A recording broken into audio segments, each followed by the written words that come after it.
It's made my eye. Sorry. Okay. Could it be a maggot? I think it's tinier. Tiny maggot? Baby maggot? Aren't maggots already babies? It's true. You got a good point. That's why it's so weird. That's a baby maggot.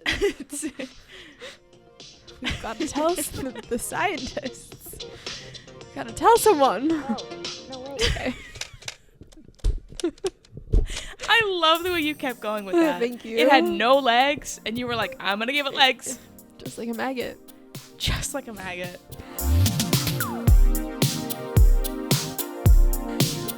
Hello. Hello, and welcome to another episode of Manic Pixie Dream Women. We're your hosts, Mariah And Layla. and this is the podcast where we talk about all things post-grad, entering into the industry, and some of our favorite, potential, new favorite films that have inspired us along the way. You said that a little bit sexy. Thank you so much. We have a new setup. We are no longer on a couch. We are on chairs. I sold my couch. Grabbing the microphone, and I feel very official. Yeah, we definitely feel like, you know, we're at a table. Yeah. We have business to say. Versus, you know, couch is like casual, you know, just a chat. This is like, we're about to not end. I meant like, you know, enact policy. We're about to like. Yeah. We're giving the people straight change the world over here. My hands are crossed. I mean, I'm ready to deliver a speech. Oh, Ready to orate. I like, you know, I was gonna start this episode being like, I'm not wearing makeup because I want the pixie sticks to see how raw I feel. I'm having one of those struggling artist weeks. I love that last week I was like, maybe next week will be like everything's better and has changed. Yeah. And it feels like it's only gotten worse. I'm not even gonna lie. Ooh. But I feel revitalized being here, Pixie Sticks. I'm excited to be here. Thank you for being here, Mariah. Thank you, Layla. I'm really excited. Shall we just dive in? I think we should. So today, guys, we are talking about not one, but two Suspiria movies, and that is the original, directed by Dante Argento. That's his name, right? It sounds like the cheese guy, Sargento. He makes a great Dario sharp Argento. Dario, damn it! You're just thinking Sargento. Italians. Yeah, my D's got confused. But 1977 original Suspiria by Dario Argento. Crazy name. And his wife who wrote it with him is named Daria. I saw that. I was like, it seemed like his whole family was involved in some way. There's a lot of Argentos. Family in man. the credits. Yeah. And then we're also discussing the 2018 remake by none other than Luca Guadagnino. Beautiful names on both fronts. Just Italians all around, you guys. Yes. It's just like, I would have said gay Italians, but Dario and Daria. They did get divorced, so I don't know. Maybe there was some gay. I don't know. I'm just. Yeah, let's start some gay speculation.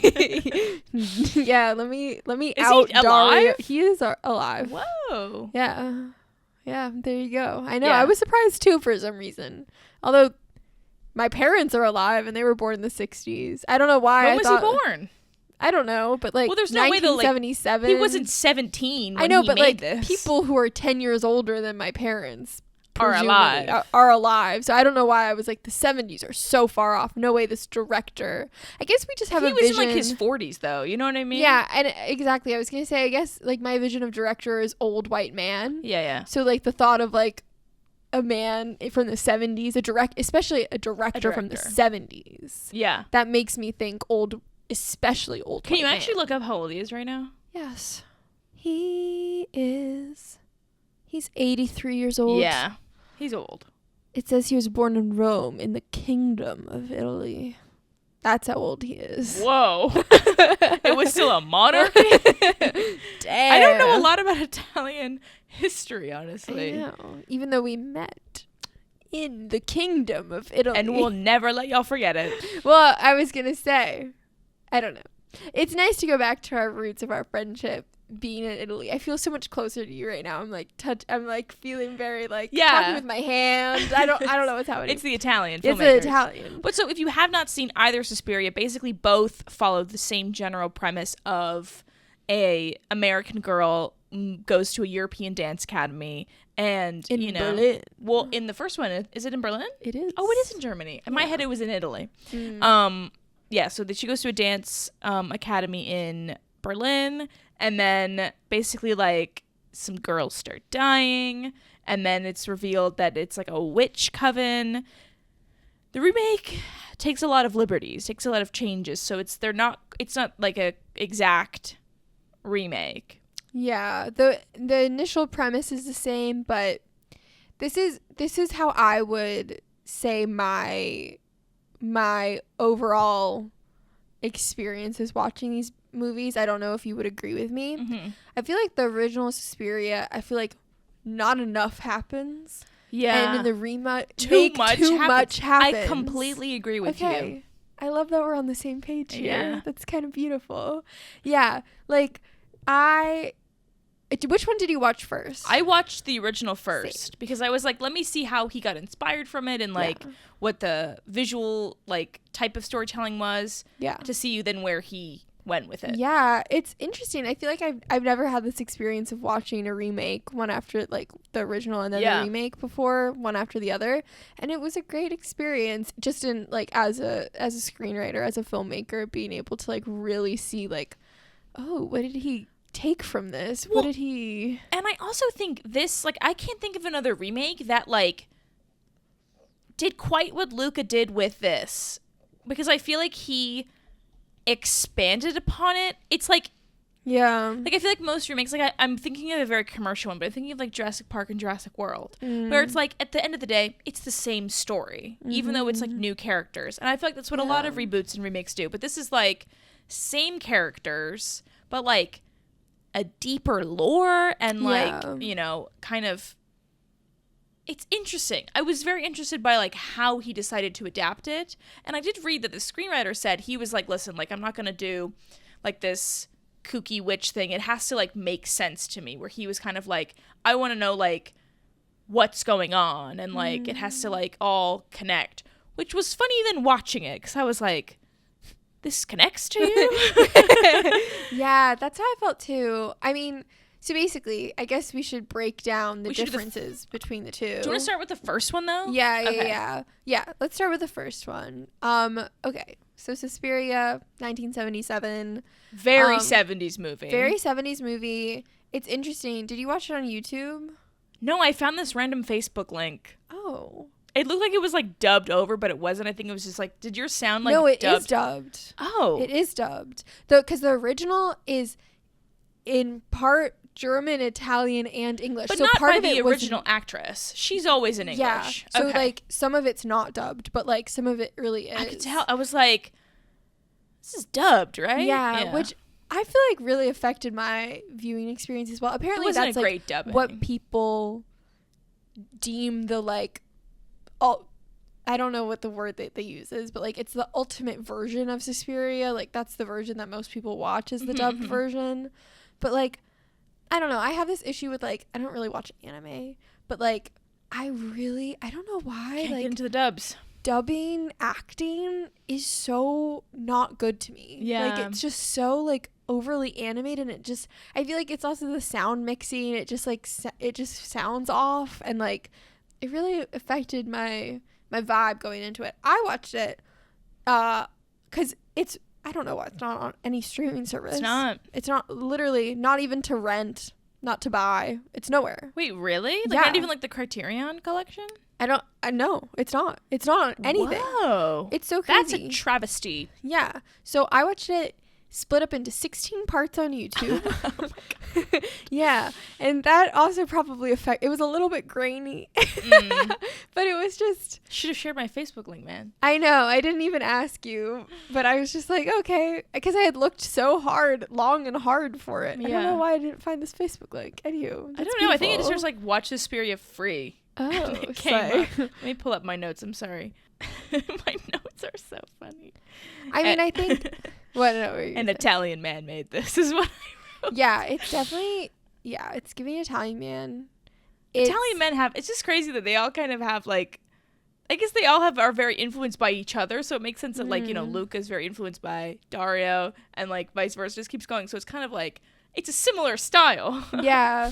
I mean, I guess the biggest thing, I feel like the reason this movie, the original, is so iconic is its use of color. For sure. For and sure. music. And music. Yeah. For sure. That's definitely true.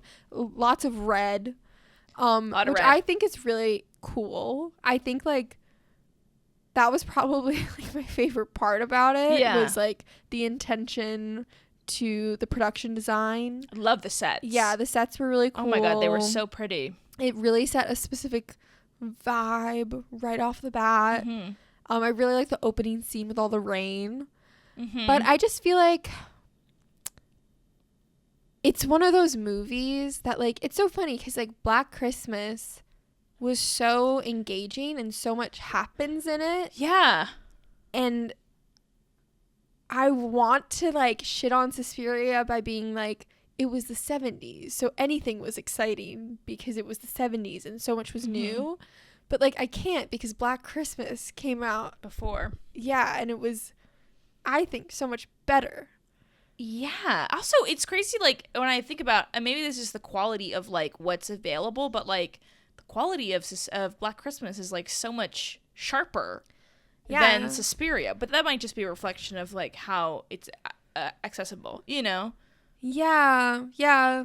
But also, like, that is interesting to think about because I don't know Suspiria's budget, but Black Christmas had a very low budget. So I'm assuming Suspiria had a bigger budget. And I don't know, even the deaths, like, I think there were some cool, like, I was like, ooh, that's creepy, of just, like, they had a lot of really gory shots of very gory knife in skin, watching it open up. Yeah. But, like, there was this one scene where, like, this woman, like, when she gets trapped in the, like, wires and it, like, kind of eats her and, like, scrapes her. I was like, this is not good. Like, this is not, like, entertaining for me to watch now, but maybe it was back then because the 70s and the technology. And also it probably was like one of the more gory things that had come out. Yeah. Because, you know, I don't think it would have even been allowed in, like, America. They had that code.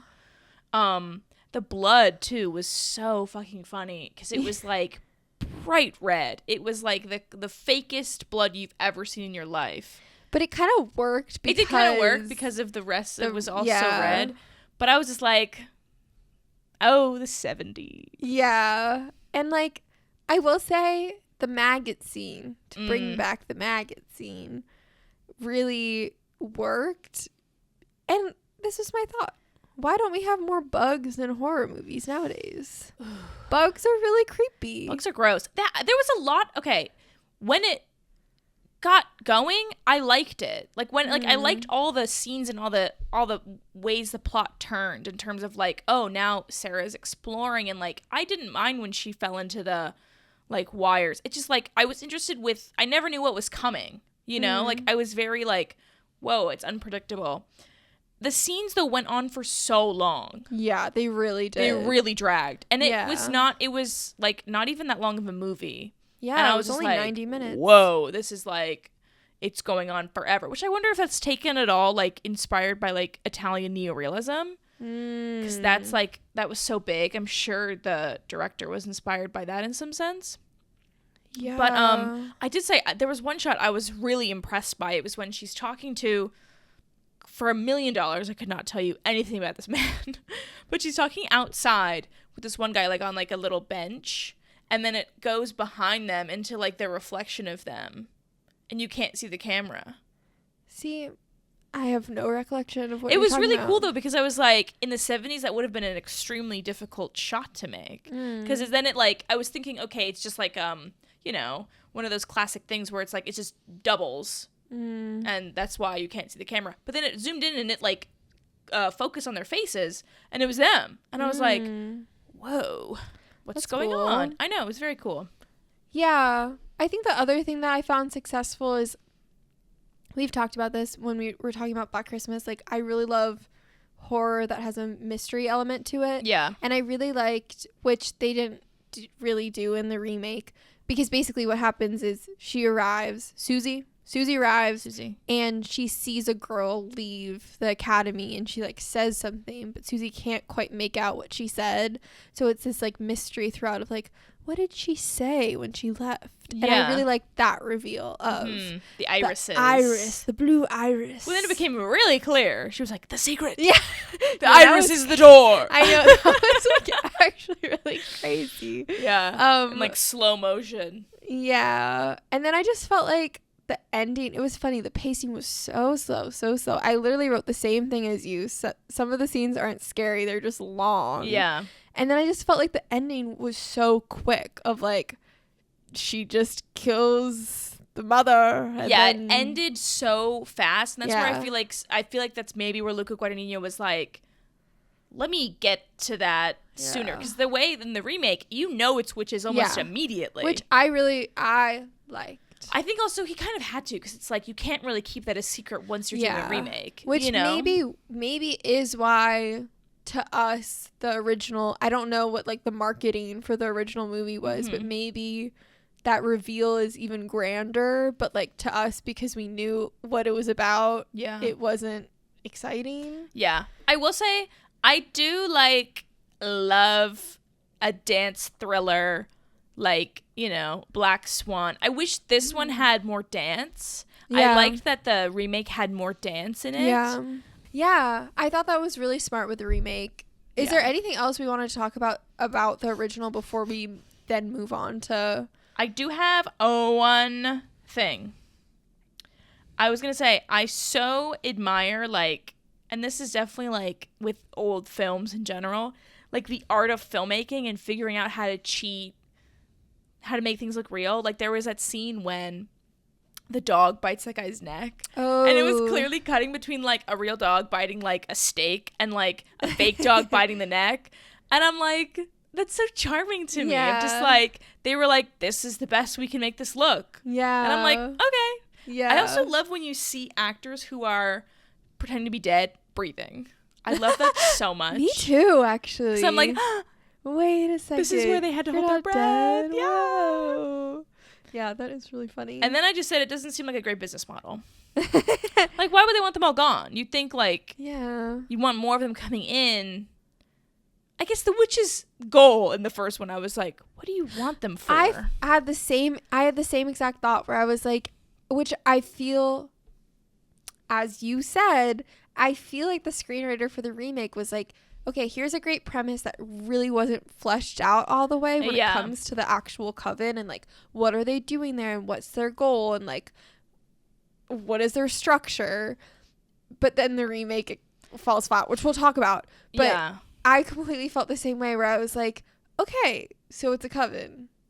Okay. Yeah, but I was like, what does it serve them? Yeah. It seems then it was okay, they're putting the old woman's body into Sarah's body. Yeah. But I'm like, why would they need to fuck her body up for that? You'd think they'd want to let her to be pristine and youthful and not covered in lacerations. Yeah. So that was a bit just confusing. But here's the thing.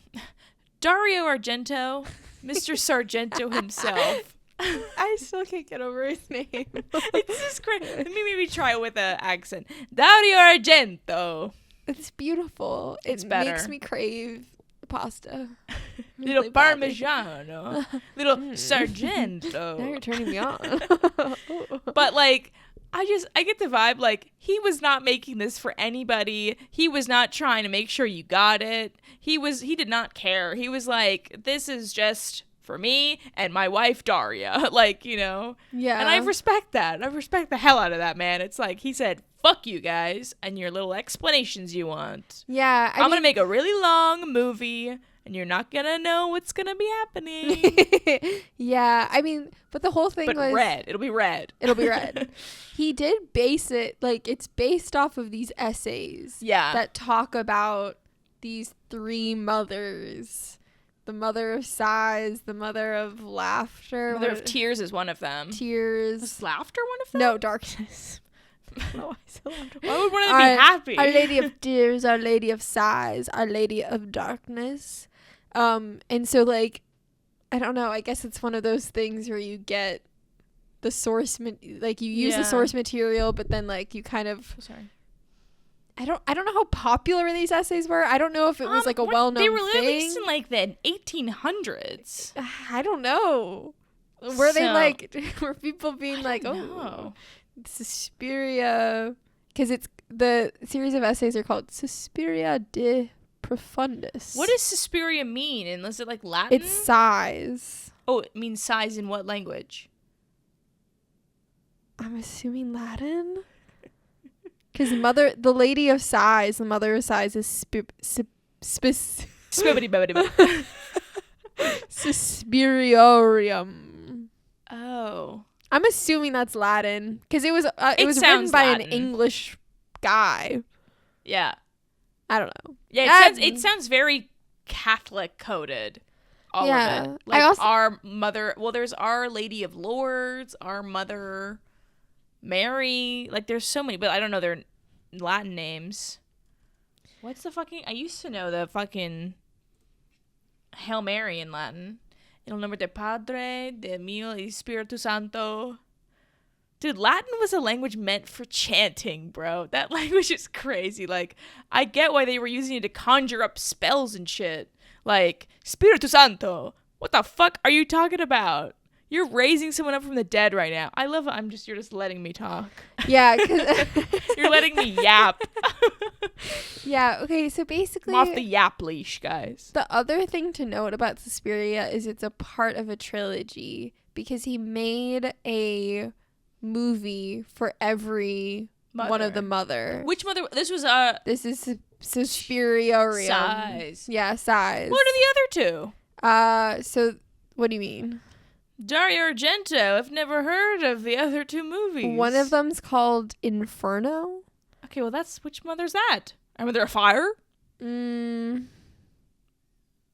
don't know. The third one's called The Mother of Tears. Wow, he really just went. He was like, "This is a sick name, Suspiria." It is a sick name. That's a great name for a horror movie, don't you think? Suspiria, because it's like suspicious. Yeah, it's a really good name. Suspiria. It's just like it's. The letters are working so well. I don't have the vocabulary to explain why it's working great. But from what I'm reading about these movies, it doesn't seem like he really explains all that much in the other ones either. Yeah. It's more just like here's this character. Here it is. Here it is. Which I do like. I think that's definitely a style of filmmaking and storytelling of like, you know, we're in a very exposition era, right? Where it's like anything ambiguous or abstract, audiences are kind of like, what does it mean? Like it's lacking critical thinking a little bit. We're in a critical thinking deficit. Yeah, which I think the remake might be a victim to. Whoa. Should we talk about the remake? Bro. Okay. We need to start off. Dakota Johnson's wig. Why can't wigs ever be good? Here's the thing. I'm wondering if I'm like, was this one on purpose or something? Because I'm like, there's no way Luca was like, this is good. I don't know. I didn't like the color of it. I didn't like the placement of it. I didn't like the way it fell. I just didn't like anything about this wig. It's like this kind of like, this color is very like 70s red, where it's like this very light, gingery, orangey red color. Yeah. But man, I don't know if it's just Dakota Johnson's forehead, to be fair. I mean, that girl needs a bang. Yeah, I mean, I liked the color. It was very interesting because obviously, as we discussed, the first Suspiria, very bright colors, very vibrant. And Luca Guadagnino specifically went for, he described them as like winter colors. So everything was very muted. And then it wasn't until the end that he really started to introduce that red color, which I felt like was successful. When the red came in, I was like, yeah. I was like yeah, boy. Cool. Yeah. But I totally hear where you're coming from about the wig. Wigs just need to be changed. Just dye. Why didn't they just dye her hair? I don't know. Maybe straighten it. That's always what I wonder about. Like, why? Maybe is it because it's just easier, like for continuity? I don't know. I really have no idea. Well, because I'm assuming Tilda was wearing a wig and hers looked great. But also, if Dakota Johnson, she did 2 years of ballet training for this role, surely she can grow out and dye her hair. Yeah. So that's a good point. But yeah, she did 2 years of training. That's crazy. Which I, like, that's my dream, is to be an actor and just to learn, like, a lot of really crazy skills. Yeah. As a result. That'd be fun. That's a fun way to, like, have to learn how to, like, play guitar and stuff if you've always wanted to. Yeah. I mean, I'm not a dancer, so I can't really assess Dakota Johnson's skills. But, like, I didn't think much of it was ballet based. No. But, I mean... Yeah, adjacent, I guess. But it seemed very contemporary type dancing. But, I mean, regardless. Yeah. She learned how to dance. And that, I feel like, is a big task to, if you're supposed to be, like, a crazy, so talented. Yeah, she's so into dance. Yeah, that she's immediately led into this academy with no training. Like, yeah. I think that's a tall task. Yeah, this one delves a lot more into Susie's backstory. Like, she's from Ohio, and, like, we see scenes of her mother dying, and just follows Susie in a much more active sense than the original did. Yeah. My Letterboxd review was, "This is who Ethel Cain makes music for." Yeah, honestly, I was thinking of Ethel Cain a lot. It was the fields of Ohio. Yeah, and just yeah. And so as Layla said, there's a lot of expansion in this movie where they expand on her backstory. They also immediately, so basically. It takes place at a very specific political point in time. Yeah. And they want you to know that. Yes. So it's set in 1977 during the German Autumn, where there was a lot of, I mean, Berlin was split into two. There was a lot of tension between communists and capitalists. There was the hijacking of this flight. There was a lot I did not know and still do not know. Yeah, I mean... It's interesting because, again, there's a lot of expansion, but I'm not really sure what the purpose. I don't really, like, I feel like I don't know what was trying to be said. Well, and then also they introduced this therapist character. Yes. Who's played by Tilda Swinton in heavy prosthetics. Yeah. Who they tried to then pretend was a real person. Yeah. Playing that role. Which I'm like, I'm all for that. I love it too because they were like, we're just having fun. It's not really me, blah, blah, blah. But everyone was like, this is Tilda. Yeah. Like, it still looks like Tilda. But that was another way that they tried to, like, bring it into its historical context of being in Germany, where this doctor, he was a Holocaust survivor and doesn't know where his wife is. And well, he knew that his wife, like, something happened in the war where, like, he hasn't seen her since the war. And, like, he messed up in some way. Yeah, and he was trying to find her and find her papers and all this stuff. So, yeah. Yeah, like, I liked that there was much more dancing, but then I was like, I don't need this other stuff. I feel like, because I had seen about a year ago the first hour of the remake, just because I was in a group setting, we were all watching it, and I really liked it. Like, I felt like there was a lot of potential. I also just, like, really love the cinematography of this movie. I love there's so many weird angles that they use, and I also love the set design, and I just think it's a really, like, detail-oriented film in a way that I was really drawn into. And I felt like it was trying to... the first hour, I was like, okay, we're setting up for something here. Like, I was with them. Ooh, yeah. It was long, too, by the way. It's 2.5 hours long. It's 2.5 hours long. But I was there. And then... They lost me. I have to say, they lost me. They really lost me. They lost me. Also, like, I would say I was actually a bit more bored in this one, only because, like, there wasn't, like, I guess, like, in the sense of, like, the sound and the color of the first one, that was much more of a cue to me, like, something was going to happen. So I was kind of, like, tuned in. Even if it took a while to happen, I was, like, tuned in, waiting for it to happen. Versus this one, I was like, what? And what's happening? I'm following. But, like, where are we going? And then in the last act, Dakota Johnson is like, I am Mother Suspirium. Oh my god, this fucking twist. Well, and like, I don't mind that as a twist, but I was like, has she been in the room with us this whole time? Like, where it came out of nowhere. Yeah, it came out of nowhere. The only thing that I kind of liked was basically, so there are, like, as we talked about, a lot of flashbacks to her in Ohio. Yeah. And I liked the scene where the mother on her deathbed is like, my sin. Yeah, she's my sin.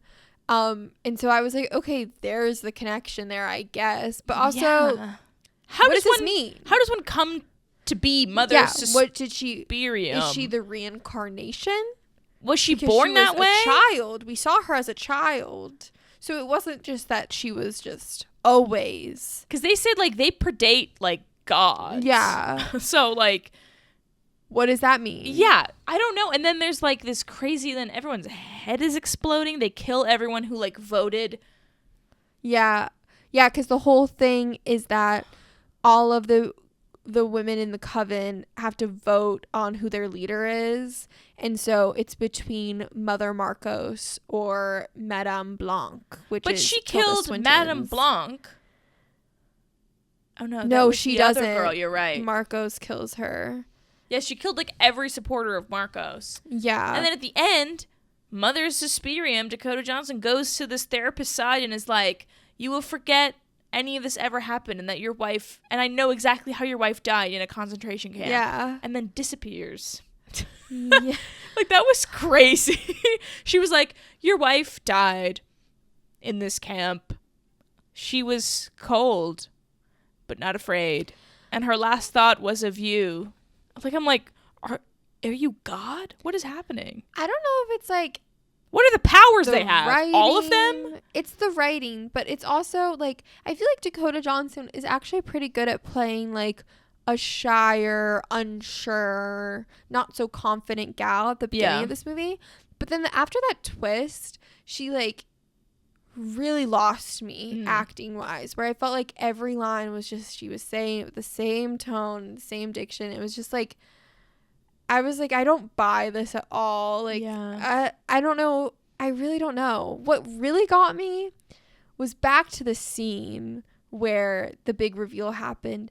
I was just like, this is so this is so comical because it was like the most amount of blood. Everyone was dying. Then there was a giant dance sequence happening. Oh my God. We're not even talking about Satan seemed to come up.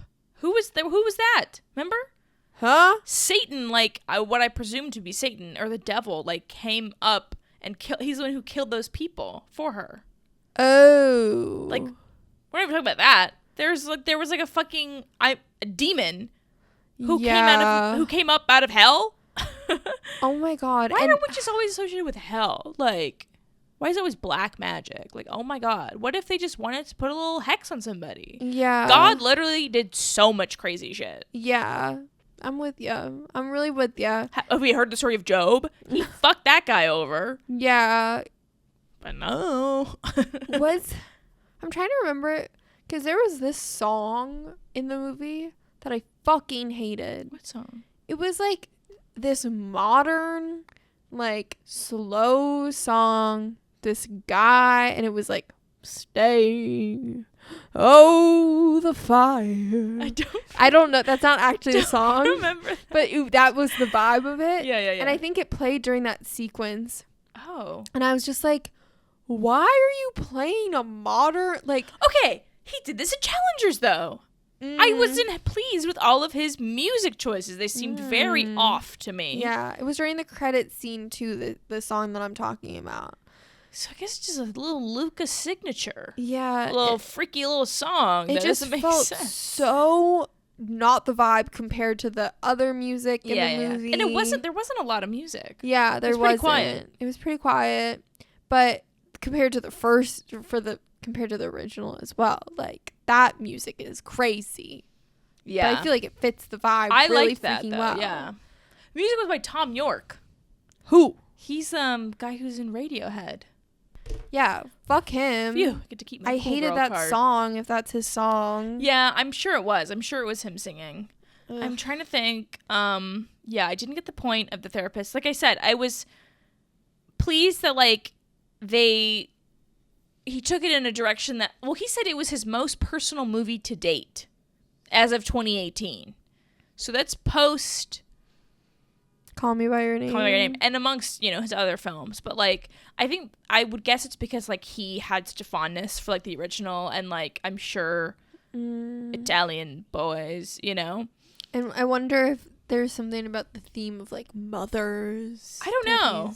I truly don't know. But I do have like, I like that he expanded upon it. I do think he did too much. Like it wasn't explained well. Yeah, it wasn't explained, just like the first one. But I was happy it wasn't like some nostalgia bait, even though the actress did appear in the remake. Yes. Yeah, as he hallucinates his dead wife. Oh. You didn't recognize her? No. Oh my god, she looks the same. Wow. Yeah, I was like, because in the first one, I'll say it, she did not eat. Yeah, I mean, her delivery was like, oh, the entire time. Yeah, literally. But I did think she had a good scared face. Yeah. I gave her that one. I get that. Yeah, I don't know. She had a good like, yeah, I don't know. But you know what? Here's who did eat. I will always love Mia Goth so much. I don't like her taste in men. She's married to Shia LaBeouf. I'm aware, yeah. Are you okay, Mia Goth, if you're watching Blink this? twice. Her voice is so silly to me. I love it. Like, she's just the perfect silly horror scream queen. Like, oh my god, the leg.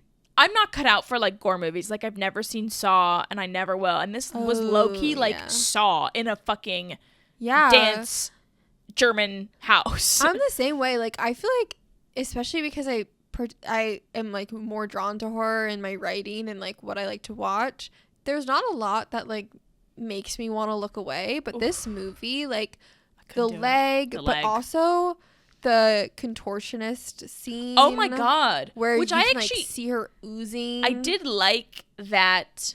Like, that's when I was like, okay, this is interesting because how it was paralleling like the dances, and I was like, somehow she's doing it to her. Yeah, but I mean, this is like if Ethel Cain wrote Saw. Yeah, yeah, that's actually really what it is. Yeah, there's our title. I was like, ooh. Yeah, that is our title. Yeah. I also love Tilda Swinton. I fucking love Tilda Swinton. This is our third movie with Tilda Swinton. What's the third? We need to talk about Kevin adaptation in this. Oh my god, she is an adaptation. Yeah, she's a smaller role in that. But like, I think she is the coolest person alive. She's so good. She just has such like. I remember when I first saw, like, the first time I think I, like, saw her or anything was probably that, like, Narnia movie. She's, like, the witch, the white witch. Yeah, yeah. But then also she's in The Curious Case of Benjamin Button. And I was just, like, everything I saw her in, she always looked so different because she can play androgyny. Yeah. And she can do, like, very feminine. And, like, her range is just, like, very interesting to me. She's so, I'm, like, one conversation with her would probably change the trajectory of my life. Yeah. So I feel like I don't even know what she would say to me, but just like I love the way her voice sounds. Yeah.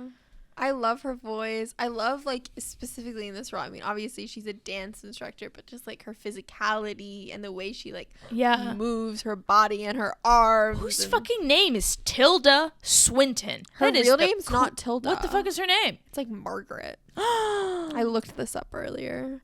She's cool. Tilda. No, it's Catherine. Her middle name is Matilda. That's where it comes from. But that feels organic to me because I can feel like maybe her family called her Tilda. Yeah. As opposed to like she just was like, I'm just gonna go by. Yeah, she's cool. She went to Cambridge. It's a sick name. She got a degree in political sciences. Political science? Yeah, she joined the Communist Party.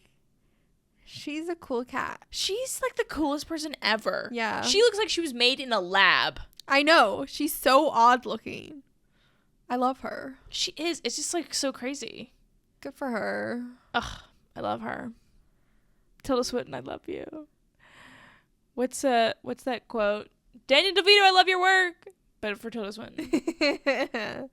Yeah. I mean, in conclusion, I feel like what I said at the beginning really summed it up. Suspiria 1977, too little. 2018, too much. Too much. I would say if somebody were to ask me like, oh, do you like, would you recommend these, or like which one should you watch? I would recommend, I think people should watch the original. Really? I don't think you need to watch the remake. I would say, personally, I think you could get all you need from the original from watching like 2 clips. Like Fair. Maybe the maggot scene and like the opening. I think as a director or a cinematographer, I find the remake more compelling, and I really love a lot of the choices in that regard. But do you really need to sit down and watch 2.5 hours I of don't it? know if either of them, like neither of them will change your life. No, in my opinion. I will say, like, because I find the original one so simple, I feel like there is so much to think about in terms of the remake that I'm like, if I were to recommend one of them, I would probably say that one, just because there's more to digest. The feud is reignited.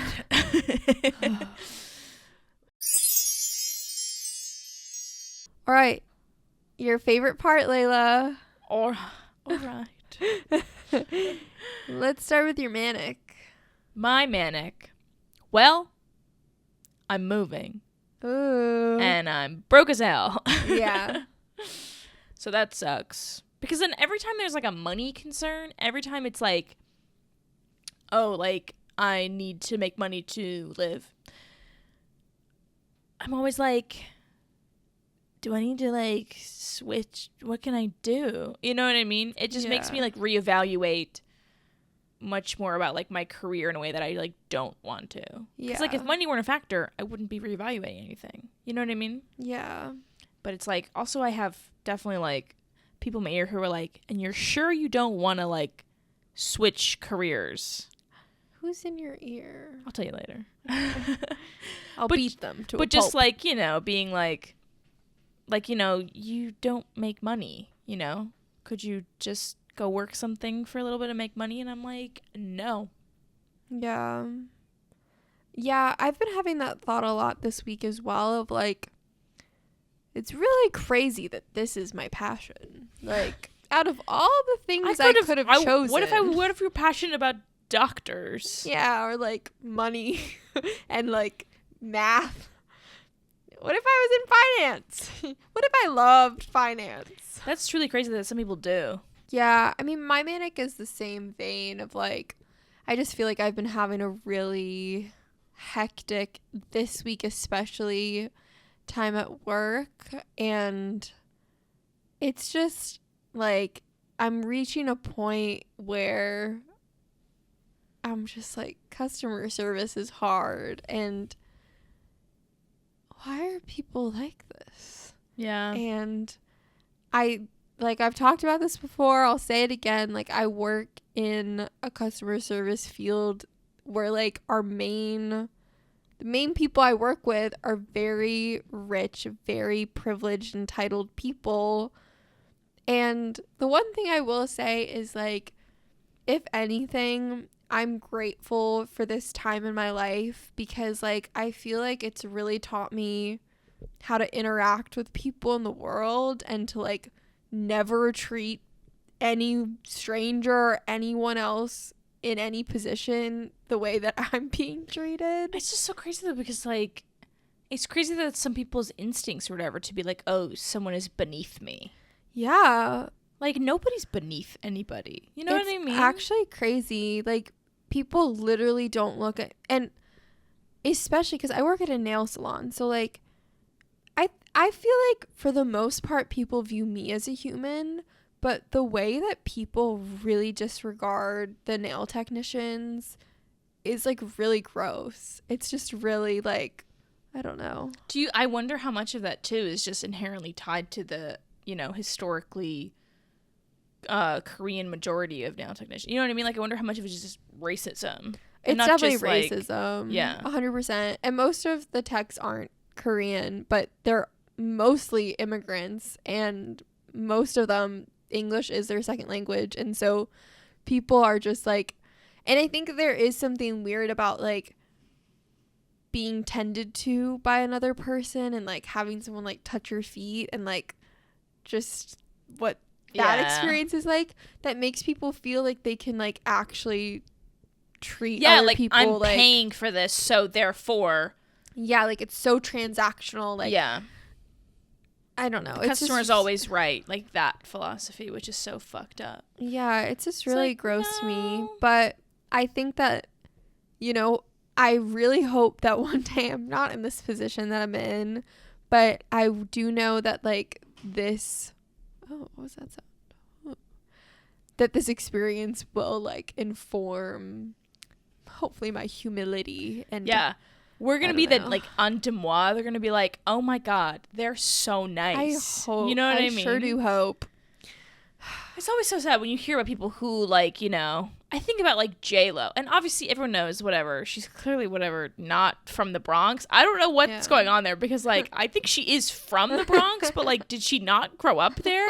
Because like I mean, there are some wealthy parts of the Bronx. Oh, okay. Too. I wonder if like she's like Jenny. But she's always been like, like Puerto Rican immigrants. Yeah, and this would have been in like the 70s. I don't know. Maybe she's so removed from it. I don't know. Yeah, it's just been so long. But anyway, where it's like, even if she started off like at the bottom of the food chain, she's like such a diva, and like people have said like she's so rude and like she's not like a kind person to like any workers, and like has tried to get people fired and stuff, you know, like stuff like that, where it's like, how do you get so far removed, you know what I mean, from whether it's how you're raised, how you came up, where it's like, you know, how does that happen?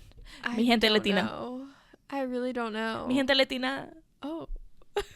Actually, I think she said mi gente latino, which is wrong. Oh. She didn't say it right. She speaks no Spanish, pretty much. Damn. Yeah, it's really bizarre. I really hope that I don't know, and like, no, now I'm just gonna talk for too long, so I'll just move on. Well, so many people though, like I know people who are like, as soon as I make money, it's fuck everybody else. Yeah, like that's their mentality now. So like my thing is like, if this is our mentality now, I'm sure like it won't suddenly like, we won't wake up and it's morphed overnight because we have like more money. You know what I mean? And I think you're so right. Like, especially in the industry, it's like you're scum of the earth until you aren't, and then a lot of people think that like then it becomes their turn. Like, I can't wait until I get to like there's like a phrase, you know what I'm talking about? It's like, it's my turn to, I can't say it either. Victimize people. But so literally you've earned your like stripes. You know what I'm saying? Like, you've earned the right to be a dick to other people because you used to be treated horribly. Well, so there were literally like talent assistants at my old job, and like one of my friends went out to dinner with them, and she told me, she was like, they all were like, oh my god, like I can't wait until I have my own assistant. Like, I'm gonna be, you know, they're gonna get it so bad, just like, you know, just like how I got it and stuff like that, where I'm like, wouldn't my first objective would be like, can't wait until I'm a talent agent so that I can be nice to my assistants. They don't have to endure what I'm enduring. Like, they're just so like, bizarre. Oh, I can't wait to be mean to my assistant. Out of like anger that their boss is mean to them. I'm like, way to perpetuate the cycle of violence. That's just, I will never understand that. But that's really just how people are. Power. Yeah. I don't fantasize about like making somebody feel bad. No. That would make me feel so much That'd be worse. Crazy if we I'd did. Hold that guilt. They should not have felt comfortable saying that openly. You know what I mean? Like, that's crazy. No, it's so crazy. It's so bad.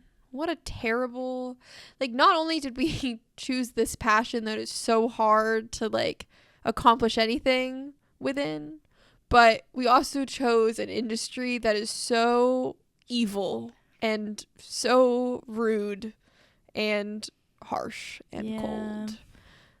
I do feel hopeful that things will change, and that our age bracket and the people that are coming after us will have the same vision that we do. If they have an earth to inherit. Sorry, I wrote a really depressing tweet this week. Oh. It was like, we have about 50 years left until we all start dying. Good enough for me. I know, I was like, I'll be like 80. Yeah. So. Anywho. Pixie. Let's bring it up a little bit. Yeah. I know my Pixie. What's your Pixie? And I'm looking right at her. We got an editor. Oh, I was like, who are we looking at? I think I learned this week, I'm very afraid of like asking for help, and like I feel like I get really stressed about like reputation and about bro, this has never happened before. Oh my gosh. Anyway, Mistletoe's here and she's going to lay down. But I feel like I really care about reputation and feeling like I want to be as professional as I can be, and I get really scared about like if I feel like if I've committed to something, then I've committed to it, and there's no wiggle room. And I feel like this past month I was struggling so much with just like stress and feeling like I had no time for myself and like for the actual projects that I wanted to work on. Hello. I don't know if you're blocking me is the thing. Like, I'm so happy that you're here. I'm just like, I feel like you might be blocking my face. Okay. Now you're not. That's fine. But basically, Layla and I talked, and I was kind of just like, I need to figure something out for myself.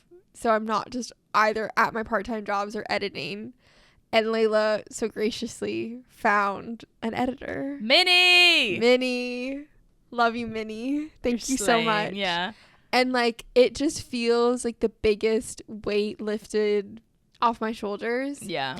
So there's that. And then at one of my part-time jobs, I have just been struggling so much with like scheduling issues and like whatever. That's a boring story. But I basically figured out a new system for my schedule and like talked to my boss, who was also my mom. Nepo baby. And that was really great, but I do feel foolish because it's like it's a lesson you feel for me. Foolish. That's just, I've never heard someone say it so seriously. Foolish. Sorry. No.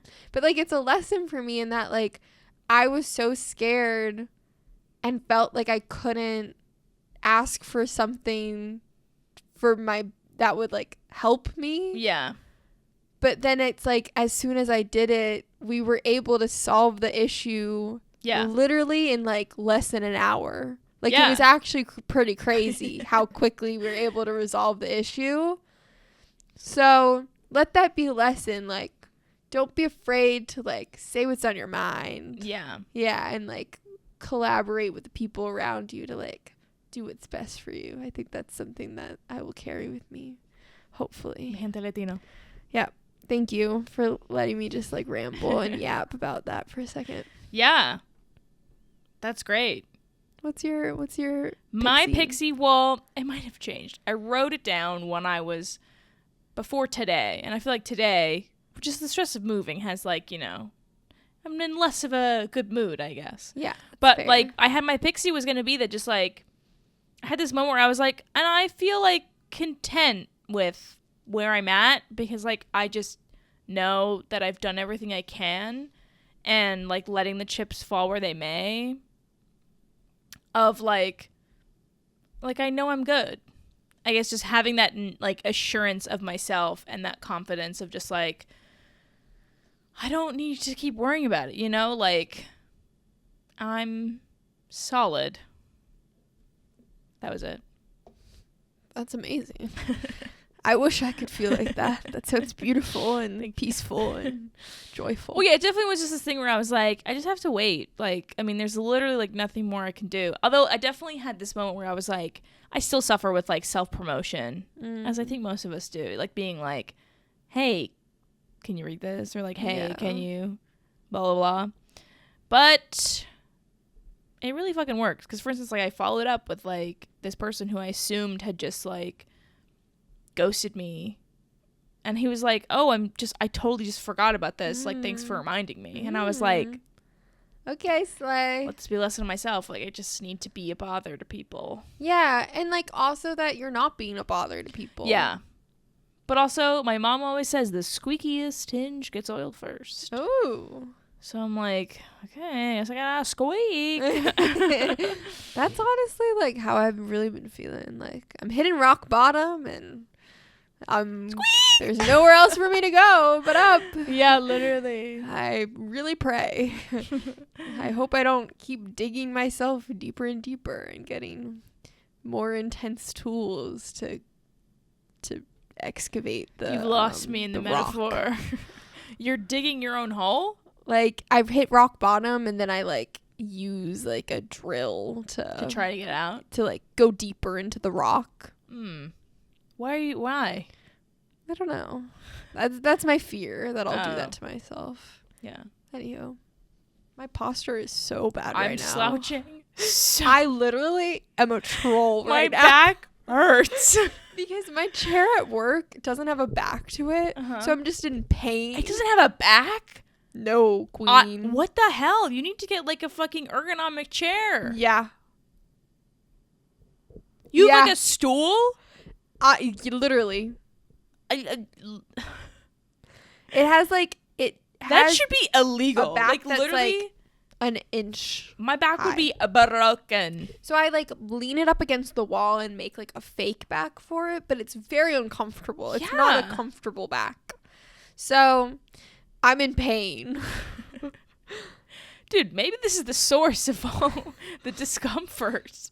Your back fucking hurts. Fucking hurts, bro. But damn. I'm glad to hear your mentality. It's really beautiful. Thank you. It's like, what else? It's like, okay, competitions submitted to, connections, working on them. Yeah. Like, what else? Like, what more could I possibly do? It's true. Book written.